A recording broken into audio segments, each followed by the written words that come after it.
नमस्कार, आपण पाहता हिरकणी न्यूज. हिरकणी न्यूज प्रत्येक क्षण ताज्या घडामोडी आणि महत्त्वाच्या प्रत्येक बातमीसाठी नेहमी तत्पर. जादा परतावा 1.25 कोटींचा गंडा. दरमहा 4% परतावा देण्याच्या आमिषाने सांगलीतील एकाला तब्बल 1,33,00,000 रुपयांना गंडा घातल्याची घटना समोर आली आहे. या प्रकरणी सुधीर धोंडीराम चंदुरे यांनी 6 जणांविरुद्ध विश्रामबाग पोलीस ठाण्यात फिर्याद दिली आहे.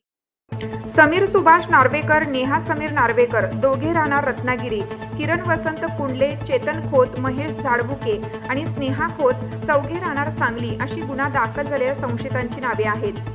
मुख्य संशयित समीर नार्वेकर यांनी सांगलीतील साथीदारांच्या मदतीने TWJ असोसिएट्स प्रायव्हेट लिमिटेड नावाची कंपनी स्थापन केली होती. या कंपनीत गुंतवणूक केल्यास 4% परतावा देण्याचे आमिष दाखवण्यात आलं होतं. सुरुवातीला काही जणांना परतावा देण्यातही आला. यामुळे विश्वास बसल्याने सुधीर चंदुरे यांनी या कंपनीत 1,33,00,000 रुपयांची गुंतवणूक केली.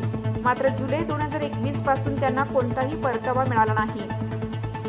तसेच त्यांची मूळ रक्कमही परत दिली गेली नाही. चंदुरे यांनी रकमेची मागणी केली असता संशयितांनी ती रक्कम देण्यास टाळाटाळ केली. फसवणूक झाल्याचे लक्षात आल्यानंतर चंदुरे यांनी विश्रामबाग पोलीस ठाण्यात तक्रार दाखल केली. पोलीस निरीक्षक सुधीर भालेराव या प्रकरणाचा तपास करीत आहेत. आपल्या हिरकणी न्यूज चॅनलला लाईक करा, शेअर करा आणि सबस्क्राईब करायला विसरू नका आणि रहा अपडेट.